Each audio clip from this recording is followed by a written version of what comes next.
It's probably as cliche as some of the best cliches you've heard, but sometimes we like to say in the audio and video industry that audio is far more important than video. In fact, people will definitely tune out if your audio is bad, but they'll stick with you if your audio is good and your video is so. Today we're going to be diving into audio to talk about why and how to produce great audio for your live broadcast. Again, probably just as important, if not much more important, than your video quality. We'll be talking with an expert, Mr. Mike Russell, and we'll get into some simple tips that you can use to improve your audio for your live broadcasts. Join us for today's episode of Wirecast Live, and I'll be right back after these opening credits.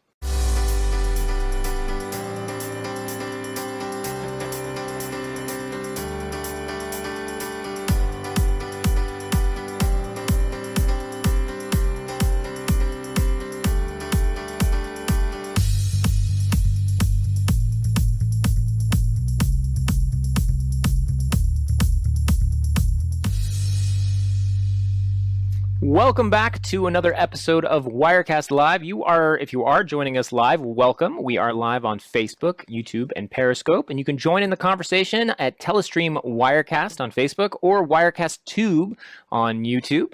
And if you're joining us after the fact on demand, you can catch us live every week on Thursdays at 2:30 p.m. Pacific time on these social media channels. Right here, we like to talk about all things live streaming and live video. We are the makers of Wirecast software, and each week we try to bring you tips related to live video production, live streaming, and all that goes around that. Some people on the show have talked about how to do a business around live streaming, how to grow your audience, how to do better social media marketing with video. We really cover a lot of different topics and a lot of different guests. And today we're going to be talking a lot about audio and covering both the simple to advanced tips and techniques you can use to improve your audio quality. Again, it's so important for live video. If your audio is bad, people will tune out like that. It's the unseen part of your broadcast, but it's so critical. So I'm excited to get into that. And if you are new to video and video streaming, then this is a great place to tune in each week or go through our archives and learn stuff. We go hands-on with video software like Wirecast. We do tips. We also have our guests bring in things and tools that they've learned or suggest using in conjunction with your live video software like Wirecast. We do have an email list if you want to get notified of upcoming shows, topics, and guests. We won't spam you. We just let you know who's coming on the show and what we're going to be talking about. Next week, in fact, we have a huge guest coming on the show, Miss Amy Porterfield, who is a very famous podcaster as well as a business coach and has some great curriculum online. You can check her out just by Googling Amy Porterfield. She's a fantastic guest. I'm super excited to interview her. I think it's going to be a great show. So mark your calendars. Next Thursday, July 19th at 2:30 p.m. Pacific time, right here on our Wirecast channels. So the other thing we like to do is celebrate you out there, you viewers of Wirecast or your users of Wirecast, people who are streaming right now or any time in the future with Wirecast. If you mark your live broadcast with the hashtag #WhereIsWirecast, that's all one word, hashtag #WhereIsWirecast, we will find it, and each week we pick a winner of our stream of the week. And this week we have selected one of our favorite live video producers, Mr. George Kennedy. And George Kennedy does a number of live shows. He's also a freelance videographer and producer. And I actually will pull this up right here. The winning stream that he did just this last week was a great live interview panel and session on drones and the FAA regulations around that. He's done a great job producing the live show with Wirecast. You can see George here on the right. And I'm actually really curious to go back and watch this episode because it looks like they really get into some of the very interesting things around aerial photography and video flying. I mean, drones have become more and more important to production around live video and on-demand video. And so I think, George, if you are curious about this, you can check this out. This is the District Digital Creatives, the DDC show on YouTube. They also stream on Facebook as well. So check them out. Some great work here. George, thanks for sharing this live stream that you did with Wirecast. And it looks like maybe you're using Rendezvous there. I don't know if you're watching right now, George, leave a comment. Let us know how the show went. Yep, looks like you're right there, man. Congrats. Okay, so I'm going to pull up some of your comments here so I can make sure I'm staying in touch with the conversation. If you have questions or you have other sort of points you want to share or live streams you want to share, please let us know. Leave a comment and let us, we will keep an eye on that. And maybe we can feature your stream in the stream of the week next week. Okay, so without further ado, I would like to get into our guest and our topic today. Joining us live from his home in the United Kingdom. He's up late. He's from the Isle of Wight, and his name is Mike Russell. And Mike Russell is the founder and creative director of, I'm going to get this wrong because I wrote it down here, just one second. There it is. I had it on my notes, but I left my notes for him. He's the founder and creative director of Music Radio Creative in the United Kingdom, and he is an audio expert. And I actually met him at Social Media Marketing World, and he is well known in the industry for his audio expertise, but also just being a great guy and an all-around beautiful human being. So, Mike, I really want to thank you for coming on the show, and it's been lovely getting to know you. We did a tech test yesterday with him, and I love talking to him. So he's going to be giving us a great overview of some simple to advanced techniques on audio and how to do it. So, Mike, welcome. Andrew, thank you for the introduction. Amazing. You could just say MRC if you like. You can make it easy. No problem. It's great to be on the show. Well, I really appreciate it. I mean, you've stayed up late for us, and we want to welcome you on the show. This is your first appearance on the show, and why don't you talk a little bit about we'll get into your background and how you got into audio, but why don't you tell us a little bit about when you came to Wirecast? When did you start using it, and how long have you been sort of using it for some of the content you're producing?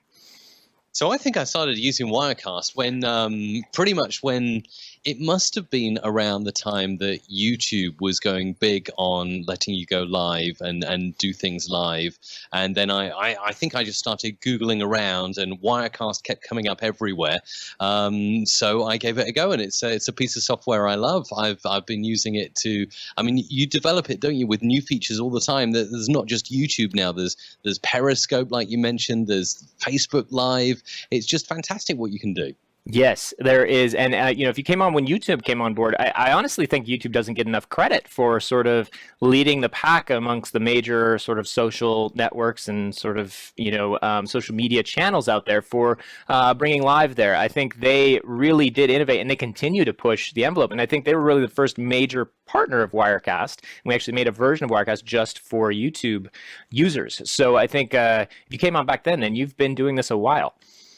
Yeah, absolutely. And also, I'm a massive ScreenFlow user. So I love all the features in there, particularly the audio features. You've got a great audio feature. I think it's the smooth volume levels inside ScreenFlow. Absolutely amazing. So, I use that all the time. Oh, see, that's so good to hear from a professional like yourself. I'm constantly using the smooth volume feature. That's kind of, ScreenFlow is my sort of de facto or default audio tool, even though, it may not originally be thought of as that, mostly a screen capture and video editing software, but the audio tools, they are amazing in there. They bring in a lot of the Apple filters. I've been playing around with those, using the pitch and the compression, and just getting, and that smooth volume levels is so critical to just getting a nice sort of even volume setting across the whole video. So it's good to hear some reaffirmation there. I'm glad you used ScreenFlow. So Mike, tell us a little bit about how did you become an audio expert? I don't know if you would call yourself that or not. I would call you that, but you're welcome to. I'm an aspiring one. Aren't we all? I think all experts are aspiring experts. So, I guess for me, it all started back in radio, back in the days before YouTube was around. Now, of course, all these tutorials are online. You've got the YouTube University. You can learn any piece of software really on YouTube. So I know that's how a lot of people now are learning audio production, pieces pieces of software like Adobe Audition, like Logic Pro. But for me, it was back in the day before all of this wonderful digital technology. It was in the day of DAT tapes, mini discs. I don't know, Andrew, if you remember any of these cassette tapes. I had a mini disc recorder. I would record voice memos on it.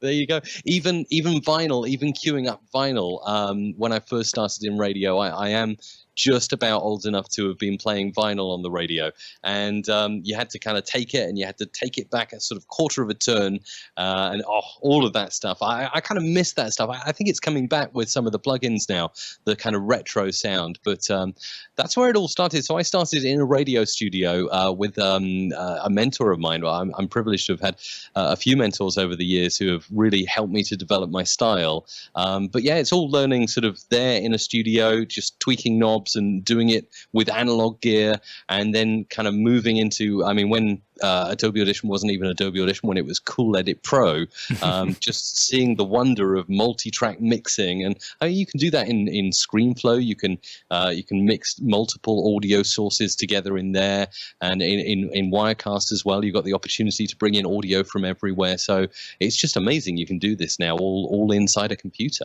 Yeah, it's. I think that. Well, actually, I don't know if you've been watching on Netflix or some of the shows there, but they really are kind of going back into the history of the movement into sort of sample artists, and starting with vinyl, and you know, there's this great show I think called the sort of the breakdown, or the something like that, where that it just kind of covers the original sort of movement of taking other audio and playing it and mixing it together, and then from there, as the digital tools expanded for that, that's just how most people make music now. There's just really you just don't do it any other way, right? You're constantly using a digital audio workstation for everything. Yeah, I mean, look at some of the biggest producers in the world. I think Calvin Harris uses Logic Pro. Everything is done in there. Every instrument is either recorded into there or just sampled MIDI style. It's amazing. So you started in radio, you moved into start freelancing, and I'm looking, I actually have the Music Radio Creative website up here, and it looks like there's nothing you don't do when it comes to audio here, right? So we make awesome audio, and you've got a number of great clients that I think anyone would be proud to boast on their website as customers.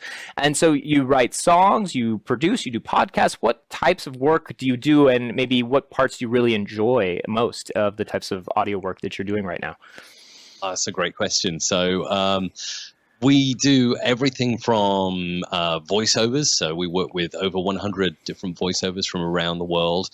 Something that really excites me about the work I do is getting the opportunity not only to work with talent from around the world. So we work with voiceovers in Spanish, in German, from all corners of the earth, really. Japanese. We've just finished sung jingles for a radio station in China. So it's great. So voiceovers, music beds, sung jingles. We work obviously on podcast intros. We work with YouTubers on those little bumpers that start off their show. They tend to be really short, like 3 or 5 seconds, but we do stuff like that. And I'm always excited about, and always have been, about manipulating voices and changing things to sound completely different. So whenever I can find a plugin that can make your voice sound a bit crazy or have a strange effect, obviously the reverb is a really good one. That's great. That's my favorite. So much so that I have it on a fader on my mixing. Yes, you had it right there. I was really impressed. I almost jumped out of my seat right there. There you go. Pitch shifting is a good one. Yeah, it's just fantastic. I love changing audio, so that's kind of where I come from on this. Yeah, fantastic. So okay, so I think that we've established your bona fides, right? So you're clearly somebody who's you're doing this not only full time, it's not only your passion, and you're great at it.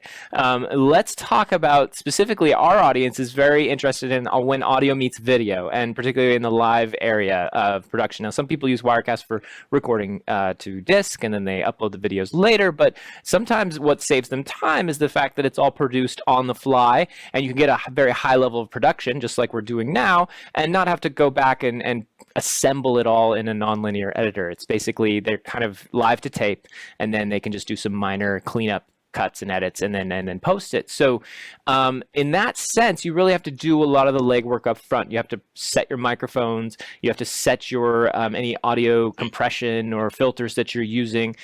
So why don't we talk a little bit about how, first of all, let's kind of set the stage. What does someone need to be thinking about? Some key concepts or simple concepts that they can start thinking about when approaching live video audio, for examples, that you might use in Wirecast.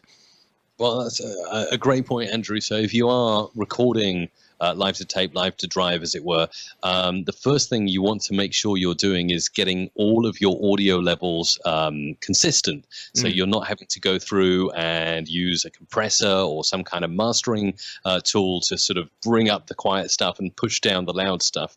Stuff that I think we all struggle with. You've got a pre-recorded bumper and the volume is kind of peaking on nearly 0 dB. So it's like really, really loud. And then the microphone is maybe really quiet. So just getting those audio levels correct is a great place to start. And if you happen to be using a kind of mixing board that has some maybe LED meters on, you can then use those meters to try and make sure you're kind of peaking at the same point for each mic and for each music source that you're bringing in. If it's going through Wirecast, then I'm sure there are methods and ways that you can kind of change the level of audio there.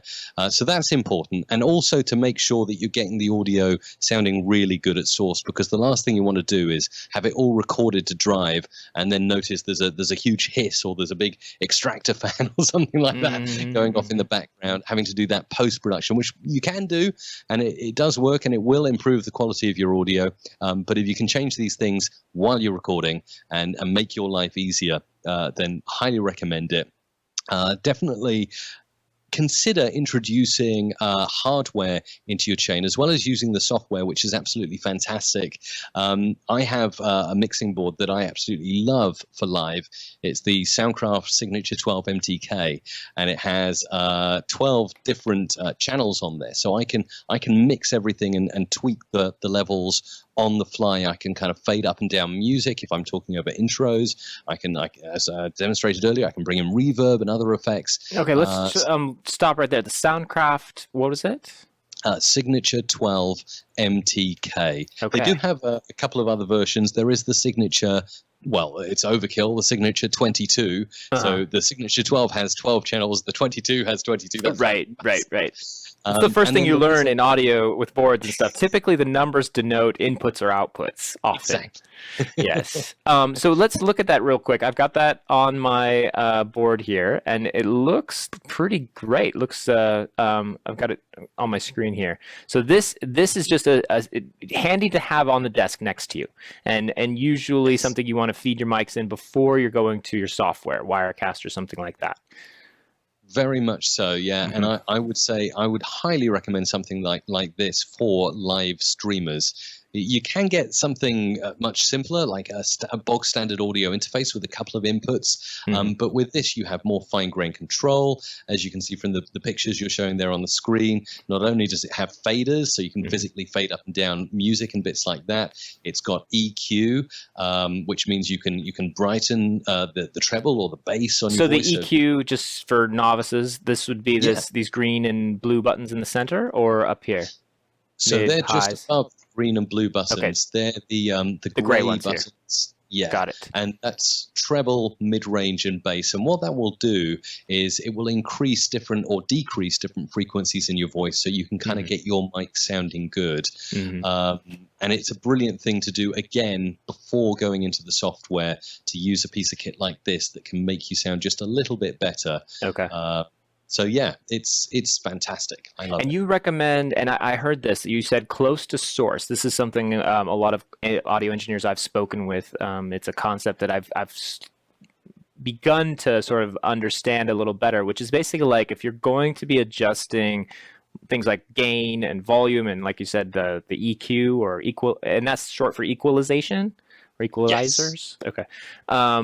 If you're going to be doing that, you want to do that almost as close to the microphone as possible in terms of where in the chain. So on the board, like as you said, the mixing board or that's the best place to start making the most drastic adjustments. Is that correct? Yeah, Okay. Yeah. If you can get everything sounding good on your mixing board and then just feed it into something like Wirecast, that is the best place for you to be, really. Yeah, definitely. Do you find that, do you find with that different software responds differently to the input levels? So, because sometimes everything sounds great on your board, but you bring it into your computer through, well, I don't know, some sort of a capture card or through the USB or something, and for some reason the computer, your Mac or your PC, is just not recognizing the levels the same way the board recognizes them. Is that a common issue? Do you find that? And that can be a pain. So it really depends. So I'm 100%, pretty much 100% Apple and Mac. And generally, my experience with Mac is that things tend to work okay. But I do remember my PC days, and I do remember having more problems with PCs. But I don't want to start a whole PC Mac debate here. Right. You could just set off a whole firestorm here. Yeah. But I know with PCs, they are a little more fiddly, aren't they? You've got multiple things that you can change there, and perhaps once you're feeding in the audio from the desk, there's then another probably software control or something in. It's so long since I've used a PC, but in Control Panel, if I remember correctly, and in the sound options, you might have an option in there where you can then turn the volume up or down. And I remember I've used USB mics before with PCs and had them distorting and trying to figure out why, and then you go in and you find there's a virtual fader that you just have to pull down because it's a bit too hot. So definitely it is an issue you can come up against. And, do you typically, like with this mixing board, the Soundcraft, do you go USB direct into just a port on the back of your Mac, like a USB port? I do. Okay. I do, yes. And the reason that I've selected the model that I have here is it separates out each fader, so each input and output, to be separate channels on your PC or Mac. So as opposed to most mixing boards that generally just feed out the master output, the master fader, you can be more fine-grained than that. So if you have software at the other end that then recognizes, channel 1, channel 2, channels 7 and 8 stereo, you can do all kinds of great stuff with, using different audio sources in different parts of the software. And I do that particularly inside Adobe Audition. You can have a multi-track with different faders having like different voices and different pieces of music on. So it's really good. That's very cool. So having kind of that counterpart between both the physical board and then the software on the other end that can kind of respect its, kind of understand how the board is arranging its channels and sort of see them independently is a big deal if you're planning to get a little more advanced. Definitely, yeah. Okay. And so now let's talk about, so in Wirecast, so it all has to come together in your live streaming software, your production switcher, whatever you're encoding to or recording to. And you mentioned checking your levels matching between your sources. So if you say, for example, have a music intro or a video, or, you said you do a lot of jingles, and then you also have your microphones, and you're going to be kind of mashing all that together in one show or one podcast, you want to kind of make sure that they're all that nothing's way louder than something else, that your music isn't just blowing everyone's ears out and then your microphone's very quiet. How do you approach that? Is it all sort of done in like Wirecast or the final software, and you kind of check the levels and do a quick run through and make sure everything is where you expect it to be? Yeah, exactly. You can do something like that. So with microphones, it's a little tougher because you just have to kind of talk and get a level that is sort of peaking where you'd like it. Usually around -6 dB is a good place to start, so you're not going too hot. When you're using multiple music sources, something I like to do, and I can do really easily in Adobe Audition, is generate a quick test tone. So in the effects and generate area, there is an opportunity to generate a tone like a 1K tone like this. And you can play that out of the various music sources that you're bringing in. So say if you have a computer that's playing music, and for jingles, I have an iPad plugged into a channel on my mixing board as well, and I'll have that tone on the various music sources. So then I can make sure that each level is exactly right, because the tone will help me get it to the right level. So tones can help me a lot. Interesting. So tones are great for level setting, basically, because they're so consistent. They're not jumping up and down. They're not like a voice or a music track that you can kind of get the loud set. Okay. So the tone generator, does your board have a tone generator, or is it something you need to provide previously and input? So yeah, you can create your own. So if you're using Adobe Audition, there is an effect in the effects menu. If you go to generate and then tones, you can create not only a 1K test tone that sounds like this. I don't know if are you hearing that? I am. I am. So you get the 1K, but you can also you can use it to create crazy tones, including tones that sound like this. Okay, I think this is a good time to show your screen because you're doing some cool stuff in Adobe Audition, and I don't want people to kind of miss what you're doing. So let me full screen this real fast, and then we will you can take that back. So what you have here, you have Adobe Audition, and somehow you are actually playing and doing sounds and tones here, but they're coming through back to us, so through Skype. Exactly, yeah. And the way I'm doing this is I'm feeding it through my Soundcraft mixing desk.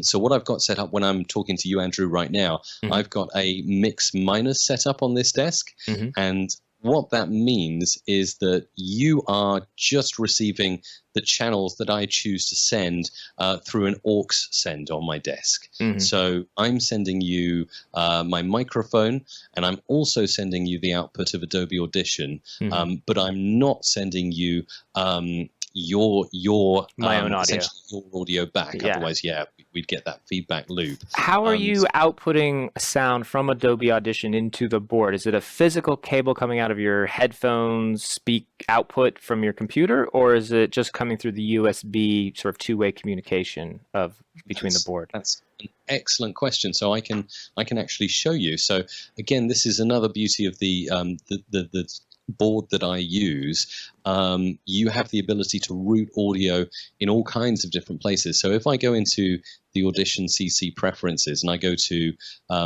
first of all audio hardware, and you'll see here that I've got the Soundcraft Signature 12 MTK as the input and output.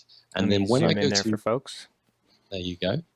And then when you click over to audio channel mapping, I have the output as analog 7 and 8, and that is a stereo channel on the mixing board that I have. Hold on. Now, so right around 7 and 8, audio channel mapping. I see file channels, and then 1 and 2, left and right. And then I see output here. Okay, file channels 1 through 6, looks like. Oh, but it looks like there's a scroll bar. Yeah, so this is where Adobe Audition has lots and lots of different possibilities for output. So with the output here, I'm just interested in the 1L and the 2R. That's left and right channel. You've got C for center, LFE, LS. This is all for surround. So I mean, other stuff. Virtual reality, all that kind of stuff. So, but really, when you're using Audition for, stereo sound, it's just L and R, and so I'm outputting that to channel 7 and 8, which is a stereo fader on my desk. 7 and 8. Okay. Yeah, and the really cool thing is, so you asked if I'm using a physical wire. I'm not. This is all going through the USB connector, and you have an option on this particular desk to say, I want to get the USB output, or I want to get the actual wired output. So there are multiple inputs on there. You've got an XLR input, a TRS jack input, which can then go obviously to a mic or to a guitar or to an iPad. And then obviously you've got the option of USB, which is the output from your computer. So this is actually what you hear from Adobe Audition. And there's no wire. So, there is a wire, there is USB, obviously, but it's about as clean a signal as you can get. So, awesome. Okay, so you've routed your audio from Adobe Audition to left and right, 1 and 2, to 7 and 8 on your Soundcraft inputs, and then on the board you said what I want you to look for is that USB signal coming in on those channels, or those are the inputs. We're not going to use XLR. We're not going to use TRS, right? Exactly. Yeah. Okay, and then from there on the board, you can actually then create the mix minus that includes Yes. that audio plus your own microphone, and you send that back into your computer to me. Yeah. So, and this is where it gets interesting. So now I have a Focusrite 2i2 audio interface. So my mix minus is going into that audio interface, and I am sending you the audio from that audio interface. So you essentially get a clean mix minus back to you. So yeah. So you've got two devices plugged into the computer. Yeah. One, See, sometimes this is one of those advanced tips. Sometimes you need more than one interface with the computer, right? 100%. Yeah, 100%. Definitely.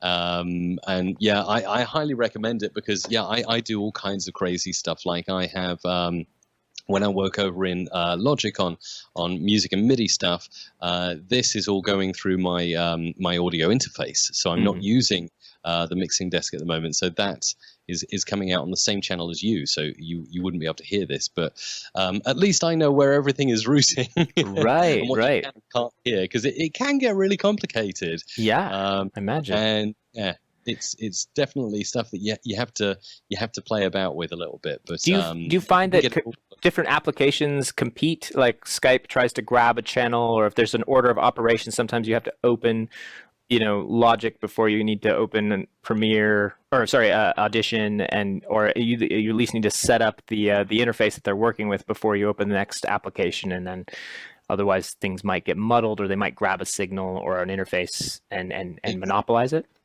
Yeah, exactly. That's a good point. Generally, it tends to be okay. But another piece of software that I use is from Rogue Amoeba called Loopback, and that allows you to virtually inside of your computer basically route audio all over the place. I could bring it up to show you.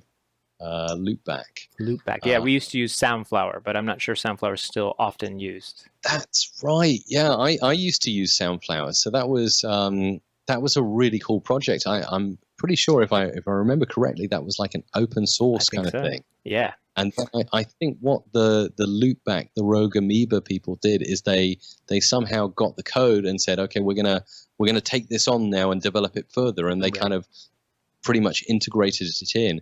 But yeah, so I do live stream audio here, which is something I use for live streaming, and mix minus. So what I'm doing here is I am.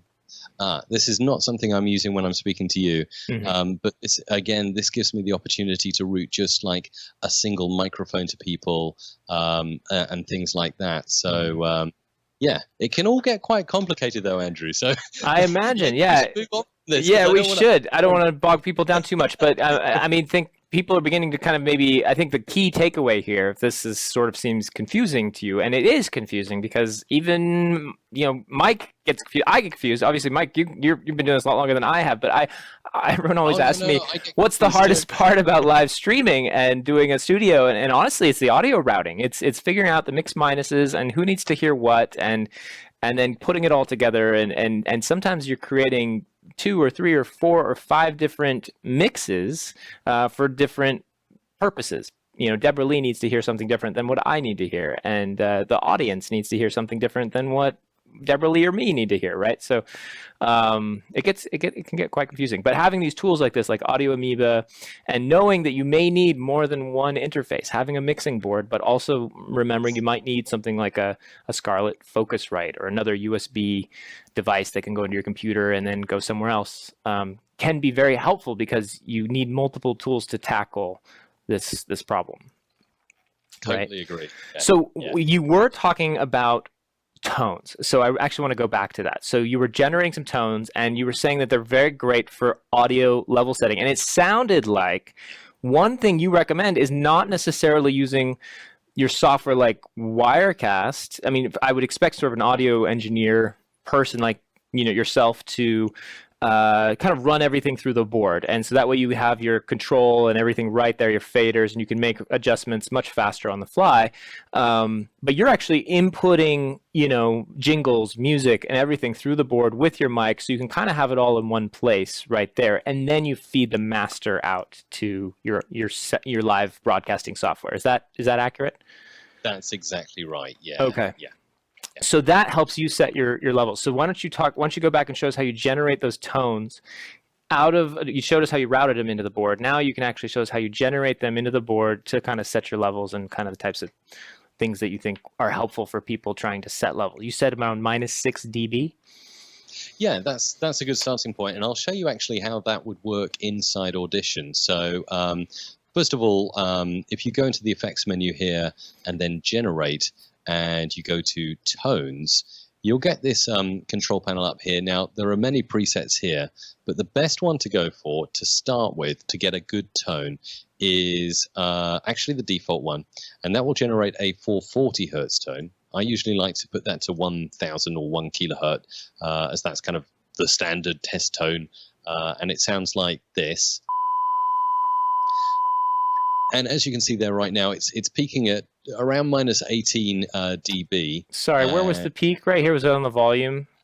Right there. Also, the levels are right down at the bottom, at the very bottom. If you scroll right down to the bottom down here. Okay. Yeah, go ahead. And then you've got okay, so the green bar pops up and it's just okay. And how do we know? So, and it's actually going horizontally here. So it's very. It's got a lot of. It's got the whole decibel map right there. Absolutely, and you can change this. You can change the look of this. So you can go into. Let's have a look. Where are we? Levels. Panel group settings. What I want to do. That's it. You right click on the meters here, and then you can say. Let's create a tone. Let's change this to -6 dB peak. That's going to be a bit louder, so I'll take it down on the desk. And you see that's just peaking there at -6 there. Now what you can do is you can click, and instead of dynamic peaks, you can say static peaks. And you get that sticky yellow line there, so you can see where your highest peak is. Now this is really good. Obviously, if it's a test tone you're playing and it's an audio device like somewhere you're going to play music from, that's absolutely fine. But if you're testing, say for instance, a microphone, you'll want static peaks on so you can see where your highest peak is. And I'll show you, Andrew, how this might become effective. If I start recording now, this should record my audio. You'll see where my peak is. So now I'm talking, testing, 1, 2, 3, and you can see you're way below. Awfully low, yeah. Right. So I'm going to normalize that so you can see that a little bit bigger. And if I play that back, so now I'm talking, testing, 1, 2, 3, and you'll see actually my static peak is now just below 0 dB. If I normalize to say -3 dB, so now I'm talking, testing, and you probably need to just reset the meter there. So static peaks again. So now I'm talking, testing, 1, 2, 3. And now you can see after that, I'm peaking at -3.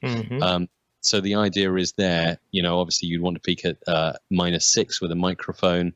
But yeah, I mean, these meters, these are brilliant. You can change the dB range, so you can get more or less dB if you want to be sort of finer grained here and just get from 24 dB up to 0. You can make it like that. You can even make these cool LED meters. So now I'm talking, which I like. So it's all aesthetics really, but yeah, you can do stuff like that. So yeah. So when you added the normalization, did you select the whole track there, or did you how did you select the audio to normalize? Did you just right click on the recorded clip? Yeah, that's right. So what I do in Audition is I would double click some audio, that's select all, and then I would go into the favorites menu, and by default in Adobe Audition there are 2 normalized favorites, normalized to -0.1 dB and normalized to -3 dB. So you can select those. You can also access this feature in effects, amplitude and compression, and then there is normalized process just here. And again, you can say normalize to a percentage level or, again, a dB level. So it might be I want to go to -6 like that and apply and there you've got a normalization now to -6. And for those watching who haven't normalized before, what normalization is doing is it's finding the highest peak in your audio, and it's taking that peak and lifting all of your audio in a uniform level up, so that the highest peak hits the amount that you specify. So if you say I'm normalizing to -6 dB, the loudest peak of your audio will be -6. If you normalize to -3, the loudest peak will be -3. The rest of the audio remains exactly the same volume, just slightly louder. Yeah, so that is now one thing I imagine that's useful is to, if you are doing something like this where you want to go back and actually just, you're like, my audio is too quiet. Now, the technique you showed here doesn't work for live, right? It doesn't work for a live input. For that, you just have to push your sliders and your faders, right? Exactly. Okay. Yeah. But if you are doing this and you're going back to fix something to normalize it, and you could do Audition. Again, you mentioned ScreenFlow has a normalize button, but is it best to kind of normalize the entire recording, even with all its mistakes, more or less, rather than chop up a bunch of different takes and clips and then try to normalize them all separately, because the normalizations might be completely different from clip to clip. But if it has that whole long sample range, then it's kind of gives you a better overall normalization, I guess, and that you can then you can start doing your edits and chop things together, because things will sound more or less at the same volume. Yeah, so I totally hear what you're saying. So you're essentially saying that if you've got just one output of your recording with various different levels, do you just normalize that? Or is there something else, another sort of technique that you would apply? Or do you start cutting it first and then get your kind of, I guess I'm wondering the order of operations. At what point do you like to normalize prior to doing your editing, or do you do your editing and then do your normalization? Do I do my editing and then my normalization? So usually I would, in the first case, I would normalize it to a safe level, or change. Again, you can change the amplitude really quickly using this kind of heads-up display here. So I can, on the fly, I can turn the audio down or up a little bit. But what I would do initially is I would make sure it's not peaking or not close to peaking, not close to 0 dB or 3 dB. I'd want it to be sort of much quieter. And then I can apply effects such as filter and EQ, equalization, as we've spoken about earlier. I can increase the trebles, take out certain frequencies. I can then add some compression, and particularly when you're adding compression, it will usually take the volume of your audio down. So then after you've added all of these different effects that you want to post-process audio, I would then finally normalize to the level that I want the audio to be. But then I can take it a step further and say, well, after you've done the normalization and everything's at a nice, respectable level, you then want to be looking at if it's pre-recorded, not obviously if it's live, you have less control over this if it's live, but if it's pre-recorded, you then want to look at getting your audio to the right loudness standard as well, which is something you can do in post in Audition. Audition has native tools for getting your audio to the correct loudness standard. It has I think it also has a loudness radar meter here. And I think usually the level for internet streaming is usually -14 LUFS. They say in podcasting it's -16 LUFS. So there's that kind of loudness war argument of -16 or -14. What is the difference between audio normalization and loudness? Like, I guess that's a distinction I'm not familiar with. LUFS versus decibels. And I understand it's probably a very complex answer, so we probably need to keep it as stupid simple as possible just to get a very simple answer. How should people think about decibels and normalization versus how should they think about loudness? Okay, so loudness, the idea of loudness is that it is the perceived volume of audio that the ear hears, and the fact that if you're hitting the same loudness standard as the live stream before you, there should be no need for the end user to turn the volume up or down on their computer, or if they're watching YouTube live on their TV, they shouldn't need to turn up and down every time a new live stream or new video starts. The idea is it's the same with services like Spotify and iTunes. They absolutely insist that all music tracks are at a loudness of minus 14 LUFS, and that what that means, like you say, Andrew, in layman's terms, is that this standard is in place so that you can listen to a Spotify playlist, for instance, and you probably notice you never have to turn your right. That's true. Speaker up or down. It's always a consistent volume. And I think back in the day when there were all kinds of different mastering standards and we had CDs and stuff, I do remember going from one CD to the next. I had to turn it up and down and up and down. and when you're watching the TV and the ads come on as well, and the ads are always louder for some reason, that's loudness. Interesting. Yeah. So what it does with loudness, and the reason there are plugins like radars that kind of analyze audio over time, so they'll kind of go around and analyze and show you where the LUFS are over time, is that you want to get those LUFS as consistent as possible over the duration of all of your audio, so that you're hitting that standard. Interesting. And so then with decibels and audio normalization and volume levels, that's not the same. It's so by adjusting to minus 3 dB, you are not necessarily hitting minus 14 LUFS. Exactly. Yeah, it's a different measurement, and it's complicated. It is complicated. You're essentially doing the same thing if you're turning audio up and down or normalizing. You're essentially turning the volume up and down, but then when you're getting audio to a certain LUFS level, you're also introducing things like true peak limiting, which means if the peaks are going above a certain ceiling that you set, they're getting kind of just limited. Ramped down, limited, yeah. Cut off at a certain point. I can demonstrate this in a way, actually, if you wanted to go back to the screen share. I can make this audio that I just recorded really loud, or actually I can use. I pulled this up. This is a copyright-free track. That looks very loud. Yeah, that is very loud. And this is the thing with the whole loudness thing and the loudness wars, is that a track like this, if you wanted to set it at a certain loudness standard, it would get whacked down. So it would probably, if I wanted to make this minus 16 LUFS, it would probably look something like that. It would go down like that.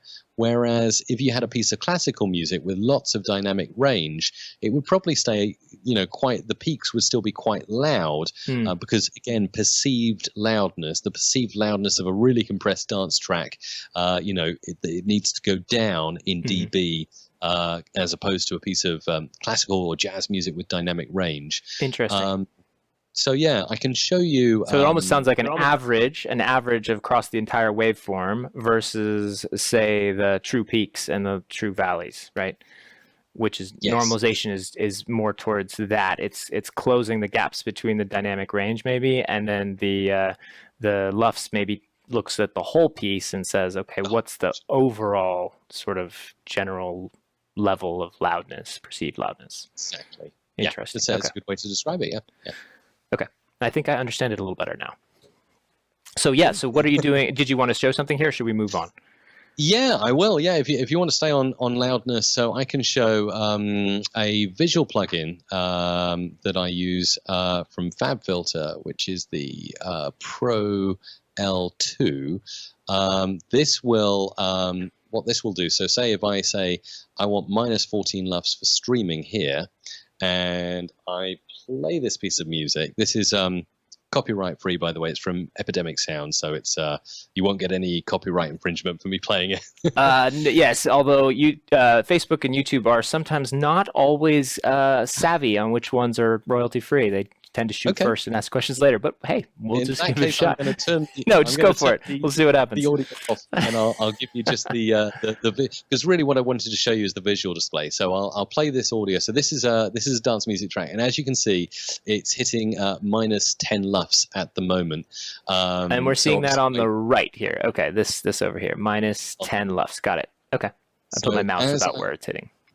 Pull this down a little bit in dB and play it back, and then you'll see it's still really loud. So I'm gonna turn this right down, and then what you can do This is cool to see the decibels and the LUFS right next to each other. There you go. The exactly. decibels and the LUFS. Okay. And LUFS. I really like this plugin for loudness. I mean, Adobe Audition has some fantastic loudness tools itself. So, but I really like the way that this Pro L2 plugin from FabFilter actually visually displays, like you mentioned, the dB and the loudness that you're hitting. So now we're hitting minus 25 LUFS, so or minus 23, minus 25, and this is the short-term analysis. If you turn it to momentary, it's going to go up and down much faster. So, like you say, short-term is over a short period of time. So you're getting the idea, and then you're aiming. You've made some adjustments already. You've taken the dB. You've actually lowered the gain. Down, yes, that's it. So then I can start to increase the gain, and that's what you're doing here with the slider on the left. Okay. So now it's way too loud, so I'm aiming +7, +6, +5, and you see how the hotness goes down. So now we're around right. And another thing I really like about this is you can turn from absolute to relative view, and then it will change it. Instead of the minus 14 I was aiming for, now we're aiming for 0 on the meter, which is brilliant. For relative. So as long as that's just tipping on 0, exactly as you say, relative, then you've got a good job there. And okay. So you're still doing short-term analysis, but you've actually changed the LUFS sort of measurement units to a metric to a relative metric. Okay. Relative, exactly. But when you go back to absolute, you'll see it's again hovering around minus 14, and then you just apply. Obviously, it's going to try and process the whole track, so I won't let it do that. But actually, there's one last thing I could show you here, which is quite interesting. So I mean, to be clear, there's a relationship between the gain and the decibel levels, you know, the LUFS, but they're not 100% correlative. I mean, they're not 100% exact, identical to each other, because they're sort of looking or measuring, analyzing the audio in different ways and looking at exactly. Loudness and LUFS, it's looking at the bigger picture, the sort of overall volume over a period of time, whereas I guess decibels is more in the moment. And if you keep pushing the audio up here, it's actually got a true peak limiter as well. So it will start limiting your audio, as you can see it's doing there. This is a fabulous plugin. Really cool stuff. Cool. So there you go. Wow. So that was a great little tutorial on something I didn't even realize. So and just again, the takeaway here, if you're looking to measure sort of relative loudness and LUFS, and that's something that you're wanting to do, the sort of the gold standard is minus 14 for podcasts and sort of music tracks. Yeah, so it is minus 14 is the accepted kind of streaming level, although a lot of podcasters are agreeing on and shooting for minus 16. I don't know. Podcasters always like to be different. Right. Okay. So streaming minus 14. If you're podcasting, maybe go for minus 16. Interesting. Okay. So fantastic. I think we should see if anyone has some questions about this stuff. I mean, I'm sure we could. Obviously, this is you should start a Udemy course, and if you haven't already, Mike, and people can sign up to take your classes on this stuff, because you're a fantastic teacher and you clearly have so much knowledge, and I love sort of the visual demonstrations you're giving just to teach these principles is awesome. So I appreciate this masterclass right now in Audition and a sort of audio measurement and mastering. So I'm also seeing a lot of people in the comments leave similar types of comments. They're saying, wow, this is amazing, great job. So Ben wants to know approximately what is the price range for that signature mixer board we talked about? Is it prohibitively expensive? Yeah, that's the one thing I didn't mention. So I can tell you in the UK it is around 400 British pounds, and in the US, it's always cheaper in the US, $449 US, which is not too bad. That's not too bad. I've actually found that mixing boards are really reasonable. I would always expect them to be way more expensive for like a 12 or 10 or 20 channel mixer and like $1,000 or more, and I'm finding really good options for the $400 range or less. Absolutely, yeah. And I mean, I can absolutely say about this particular desk, I did a lot of research because I went for a while without actually having. I know in the UK we call them mixing desks, but when I say it in the US, you think of like an actual desk that you work from. So I must say mixing board. I'm sorry. No, it's totally fine. I'm getting it. With a mixing board. So I went without for a long time, particularly for podcasting. I mean, you can really do it with an audio interface. But when I started doing more and more live, and I wanted to bring jingles and sound effects in, I was like, yeah, I'm going to need a mixing board now. So I did a lot of research, and I found a lot that did horrible USB 1.0 connections, which I didn't want to go anywhere near. Or most of them just did the master output. This is USB 2.0. I actually really was looking for a USB 3.0 mixing board. Couldn't really find one. I know Focusrite do some audio interfaces that I believe are Thunderbolt. But again, I didn't want an audio interface. I wanted a mixing board which would act as my audio interface. So I found this one.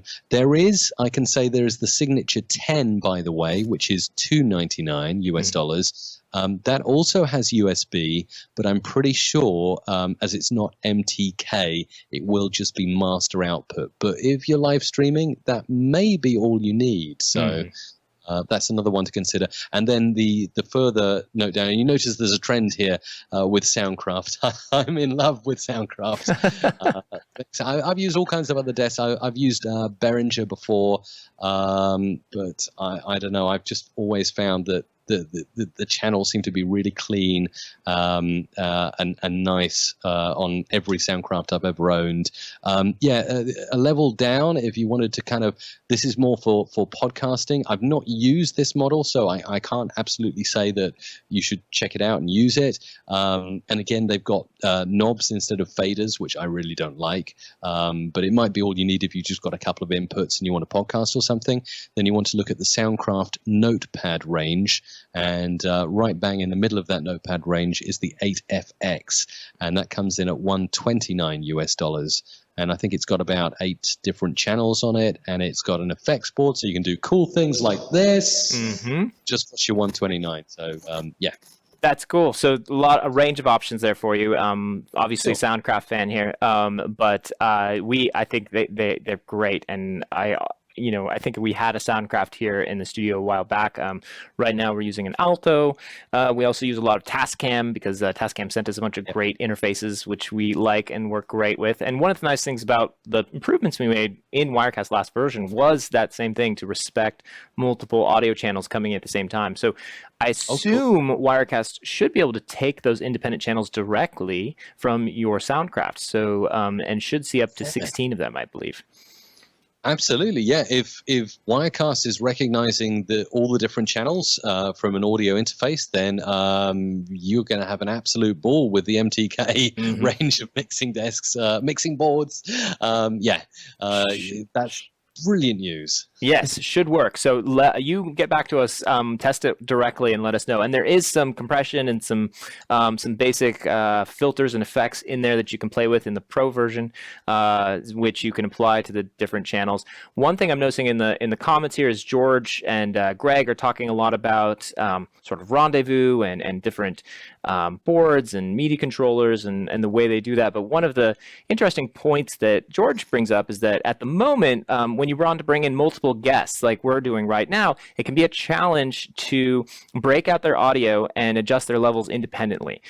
So particularly if you're using something like Rendezvous, which is built into Wirecast, at the moment, you cannot, say, route that audio externally to a mixing board or mixing desk, as you put it, Mike, and then do the level adjusts on the fly there physically, and then bring it back into Wirecast for a master.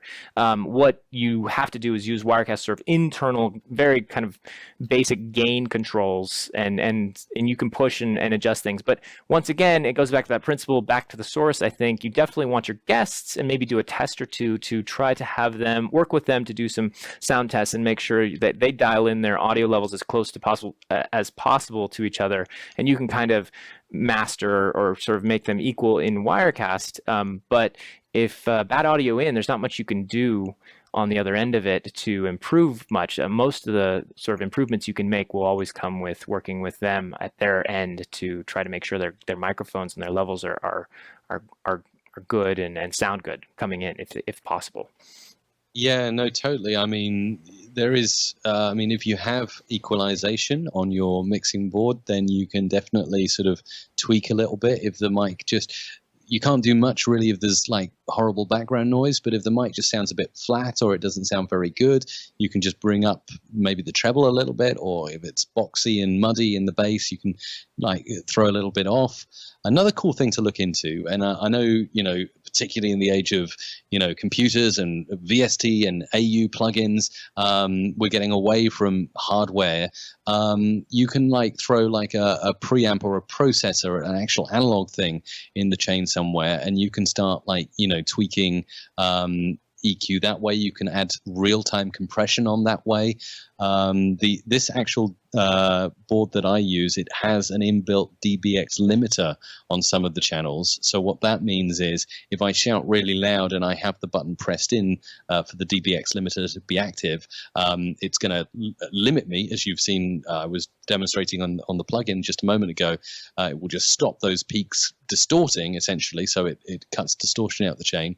But if you get like a whole rack with a compressor, a noise gate is really handy as well. You can do some of that cool noise reduction stuff on the fly rather than having to worry about post. And like you say, Andrew, a lot of people watching this and using Wirecast are working with live video, so they kind of want to do. This is where analog kit is going to be really, really handy. It's when you're doing live stuff for sure. Mm-hmm. Do you find there's a challenge with the more sort of in the chain compression or noise gates you're adding, more hardware, more processing, to delay and sync? No, You haven't had much of an issue. Yeah, no, certainly. I have not in this setup I have right here now. I don't have a preample processor on this mic right now, but usually I would have like a long DBX processor running on my mic. And that would introduce no latency at all. Everything would be real time in my headphones. Where I do find that happens is when I'm sort of doing this inside programs like Audition, and latency is introduced with every plugin I add. So you can do stuff in the multi-track of Audition. You can add multiple plugins and then monitor them real time. And the more you add, the more latency is introduced. So Analog Kit tends to be very, very real time and very cool.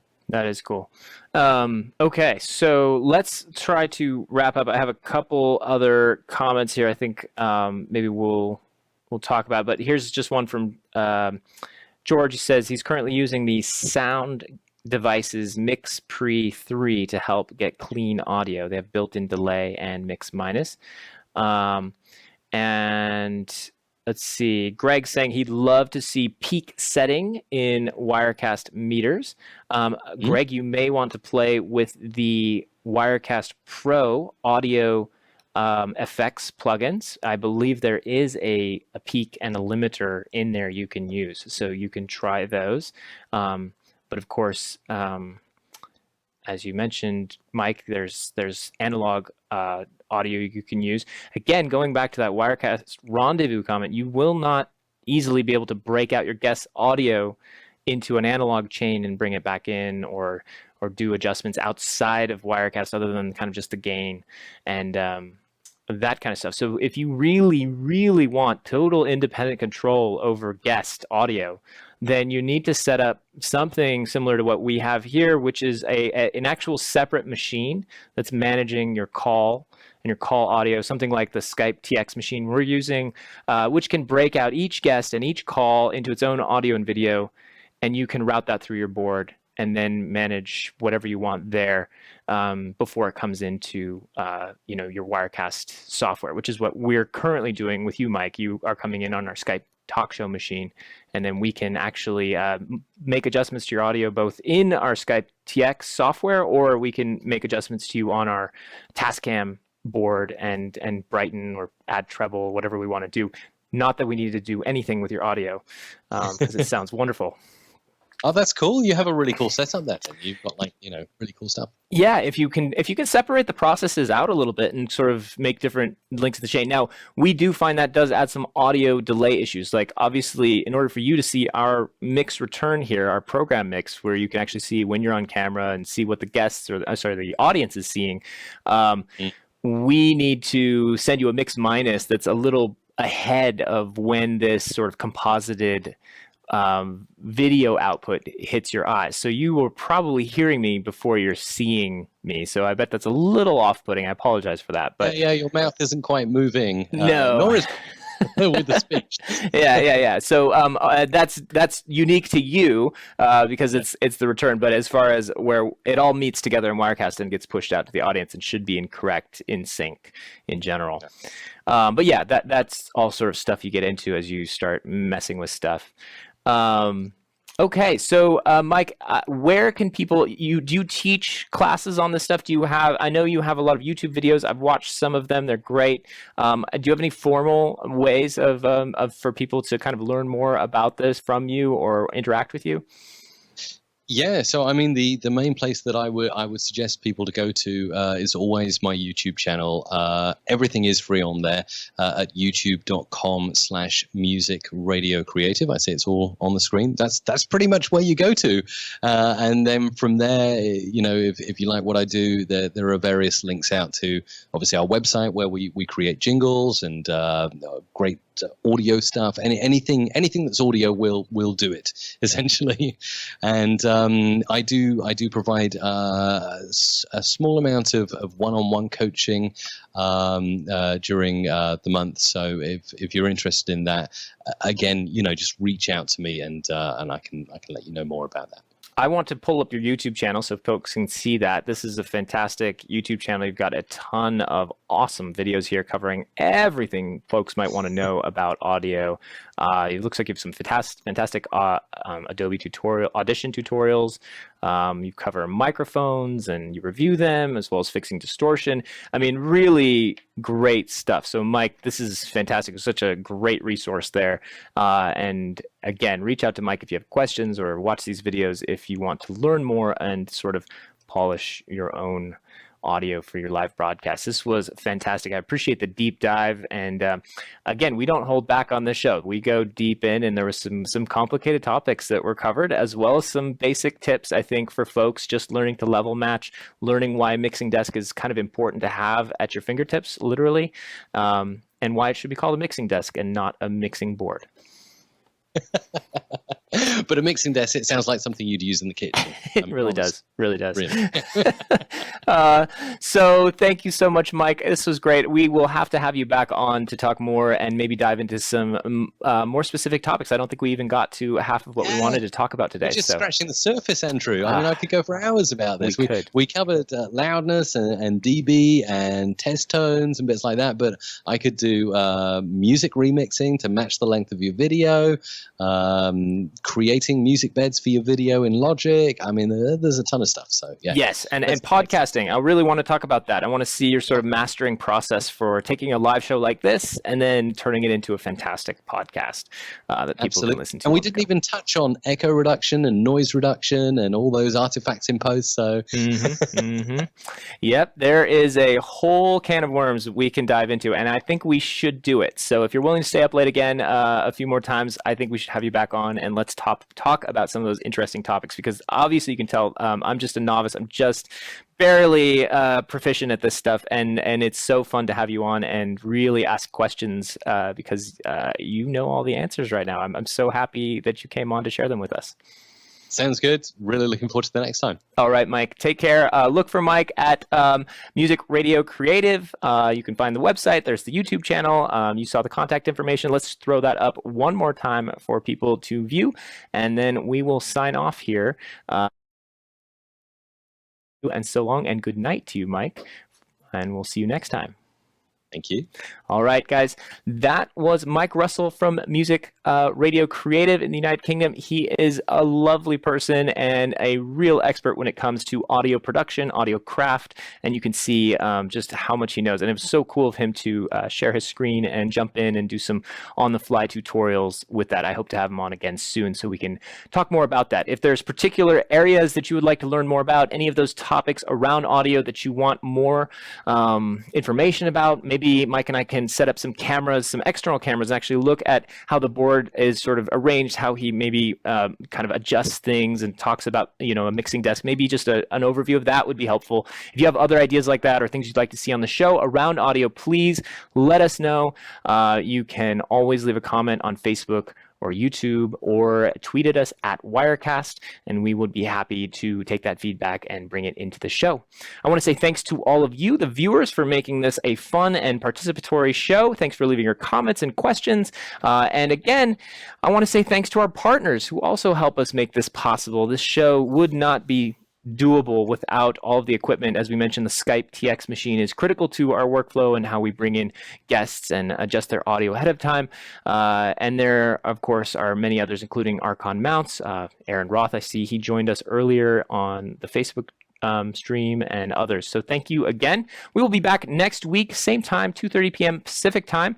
And thanks again, shout out to viewers Greg and George for making this show fun and putting your comments in there. I think it was really cool to see you guys talking about different features and feature requests, as well as things that you're doing and using for your own live video setups. I hope to continue that. You can always continue that discussion or leave other comments and posts in the Wirecast community on the Wirecast users group in Facebook. That's a great place to continue the discussion and the debate and talk about other things you're doing, as well as don't forget to share your live streams, hashtag #WhereIsWirecast, and you may just be picked for our live stream of the week.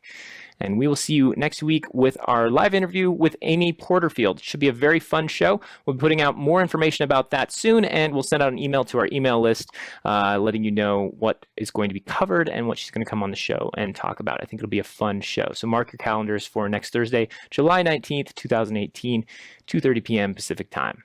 This has been a Wirecast Live episode, and we will see you next time. Thanks for watching.